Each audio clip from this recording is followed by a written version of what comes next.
Bonjour à tous et bienvenue dans ce Morning Bull Live. Nous sommes le 16 mai 2023 et je ne vous dis même pas l'abnégation dont je fais preuve pour venir tous les matins vous raconter du vide intersidéral puisqu'il ne se passe pas grand chose vraiment. Vous avez vu, je ne sais pas si vous avez vu hier, mais 0,02% de hausse sur le DAX, ça rigole plus. 0,05% de hausse sur le CAC 40. 0,12% de hausse sur la Suisse. C'est carrément un emballement sur un bull market. C'est de la folie. Non, il se passe rien et on est toujours un peu dans nos mêmes histoires. Alors, c'est très calme au niveau de la crise des banques. C'est très calme au niveau de l'inflation. On commence à se poser des questions au niveau de la récession. Mais par contre, on est toujours vraiment obsédé par le plafond de la dette. Mais ça tombe bien parce qu'aujourd'hui, les démocrates et les républicains vont se parler et on peut avoir de l'espoir. Bon, à mon avis, c'est encore un petit peu trop tôt parce qu'en général, dans les films hollywoodiens, ça se termine quand même style dans les 3-4 dernières heures et pas dans les 3-4 derniers jours.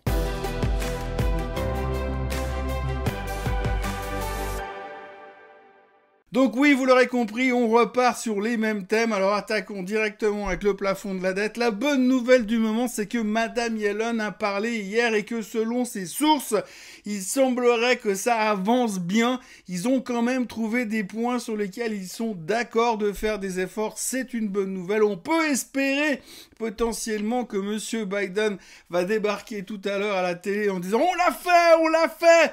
Puis après, il va se retourner puis il va dire... en fait, on a fait quoi? Ah oui, on a trouvé une solution pour le plafond de la dette. On peut rêver sur ce coup-là. Rien n'est moins sûr, bien entendu. À mon avis, comme je vous le disais tout à l'heure, c'est beaucoup trop tôt. Mais néanmoins, on a des espoirs un tout petit peu. Les futurs sont en baisse ce matin, ça veut rien dire. Mais on espère quand même qu'il va y avoir un petit pas en avant en direction d'une résolution. Parce que franchement, plus on lit... plus on fait des calculs, plus on se pose des questions, plus on se dit que si vraiment il devait faire défaut, ça risque d'être très compliqué. Toutes les projections sont dans la nature, mais pour être franc, on n'en sait strictement rien. Si tout d'un coup, le 1er juin, on annonce les États-Unis ont défaut de paiement, ça risque d'être le Muppet Show dans tous les sens. Tout va aller dans tous les sens et personne ne saura plus quoi faire, ni dans quelle direction se barrer. Donc du coup, pour l'instant, on espère vraiment qu'on va trouver une solution à la dernière minute, comme dans toute bonne série Netflix, bien sûr. Donc mon ami Alan a dit que selon ses sources, ça se passait bien. Néanmoins, il n'y a pas si longtemps, il y a quelques heures de ça, il a encore dit que le 1er juin, c'était mort. Il n'y aurait plus d'argent. D'après les chiffres d'aujourd'hui, il reste 88 milliards de dollars dans les caisses du gouvernement américain. À la vitesse où il dépense, c'est pas beaucoup. Il faudra donc faire très attention. Donc pas besoin de vous le dire, c'est le sujet de ces prochains jours et de ces prochaines heures. Au-delà de tout ça, hier, il y a quand même un chiffre qui est un petit peu passé à l'as. On en a très peu parlé, mais quand même, il y a le New York Empire State Manufacturing Index qui est sorti. Donc en gros, c'est quoi ce chiffre-là? C'est un chiffre qui est basé sur un sondage où on va voir les chefs d'entreprise de la région de New York et on leur dit « Alors, comment ça va ?» It's up to you, New York, New York. Et par rapport à ça, on met tous les chiffres dans un entonnoir, on secoue au shaker et pas à la cuillère. Vodka martini. Shaken, not stirred. Et à la fin, on nous sort un chiffre qui nous dit « Ouh, eh ben ça va bien » ou bien « Ouh, eh ben ça va pas bien ». Et hier soir, ça allait pas bien. Ça allait pas bien, le chiffre est sorti en baisse de moins 30, enfin on était en négatif de moins 30, ça veut dire qu'il y a un énorme ralentissement. Plus de 50% des gens sondés estiment qu'il y a un énorme ralentissement qui est en train de se dessiner dans la région de New York. Pas forcément une très bonne nouvelle, surtout vu la région. Et grosso modo, eh bien ils étaient très inquiets. Grosso modo, les livraisons sont en baisse, les prix sont en hausse. Bref, ça ne va pas du tout dans cette région. Salutations aux stratégistes qui avaient anticipé déjà une baisse de moins 2. C'est sorti à moins 32 quasiment, donc pas mal à côté, un tout petit peu quand même. Et surtout, nettement en baisse par rapport au mois dernier, où on était en hausse de quasiment 11 points.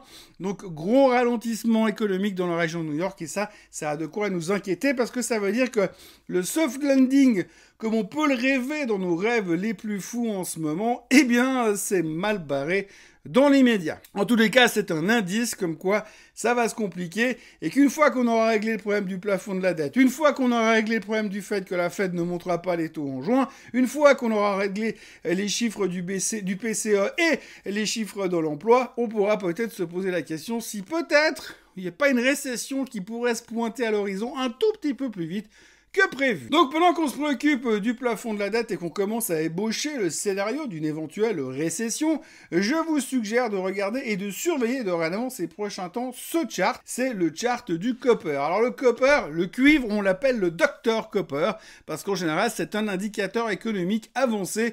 Quand le cuivre va bien, tout va bien, et quand le cuivre va mal, tout va mal. Alors pour l'instant le cuivre ne va pas si mal que ça, mais la tendance baissière est en train de se renforcer et on voit que pour l'instant on est plutôt dans une direction négative que dans une direction positive. Si la demande de cuivre venait à ralentir, vous rajoutez à cela le ralentissement ou le manque de dynamisme dans l'économie chinoise, qui sont des très gros consommateurs de cuivre, eh bien vous avez une espèce de perfect storm qui se pointe à l'horizon. Donc il faut vraiment surveiller ce graphique. Vous voyez qu'il n'est pas très loin de la moyenne mobile des 200 jours. Si on venait à casser les moyennes mobiles des 200 jours et faire des nouveaux plus bas intermédiaires depuis 18 mois, eh bien ça voudrait dire que la tendance est clairement affirmée et que le ralentissement économique est confirmé, et donc c'est aussi un indicateur comme quoi les choses pourraient ne pas aller très bien non plus. Donc il faudra faire attention au Dr Copper, qui est un indicateur qu'on a tendance à oublier quand ça nous arrange et y penser quand ça nous arrange un peu moins. Puisqu'on en est au chapitre des matières premières, eh bien parlons du pétrole, puisque le pétrole a rebondi hier. Il se traite actuellement autour des 71,5 plus ou moins sur le WTI. Ce qui est assez intéressant à voir, c'est que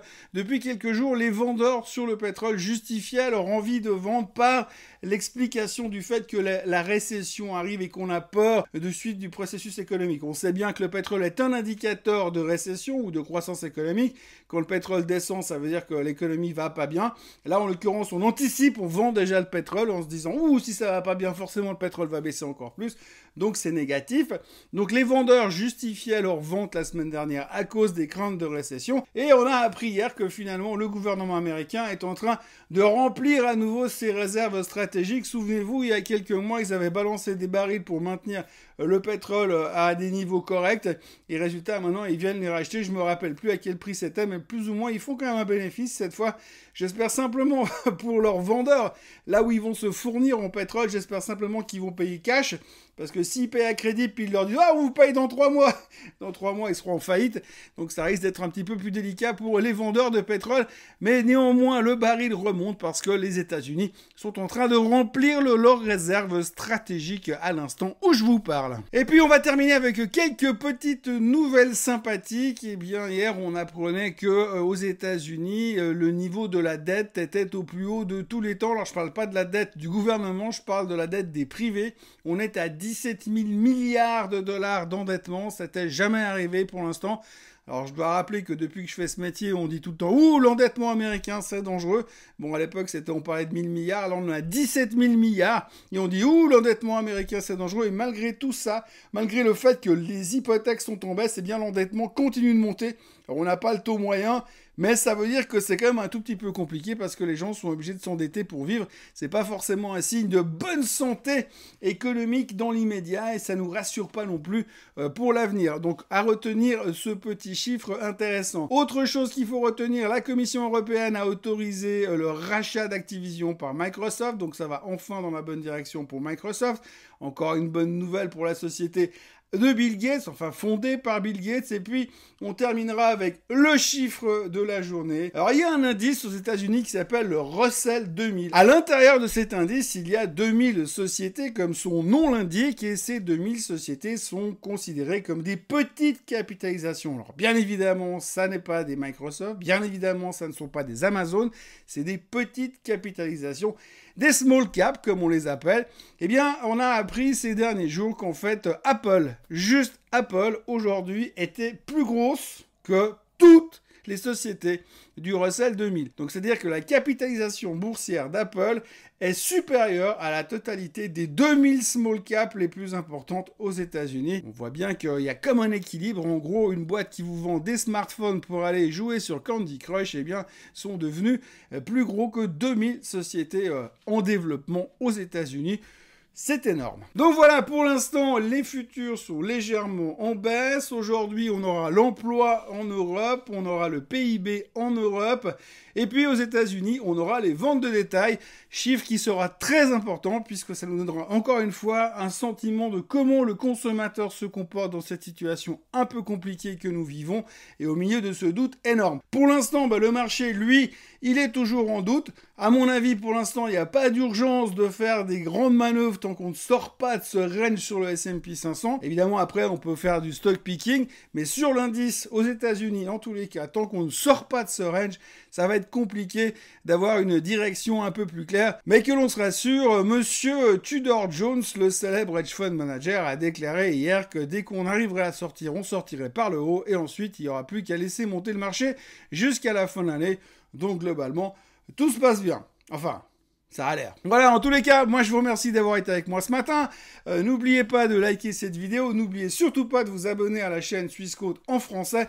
Je sais que les marchés ne sont pas dans leur période la plus passionnante, mais on va continuer à s'accrocher parce que si on laisse tomber au moment où il ne se passe plus rien, on ne sera pas prêt le jour où il se passera quelque chose. Je vous rappelle encore une chose, ce soir, il y a un webinaire en direct chez Swissquote à partir de 18h sur le luxe qui sera présenté par Marco, mon associé chez investir.ch et moi-même. C'est gratuit, bien sûr, et vous trouvez le lien pour vous inscrire en dessous de cette vidéo. Donc n'hésitez pas à nous rejoindre en direct pour parler du luxe pendant 45 minutes et pour répondre à vos questions à la fin, à toutes vos questions, pas uniquement sur celles à propos du luxe. Passez une excellente journée et à demain ou à ce soir. Bye bye.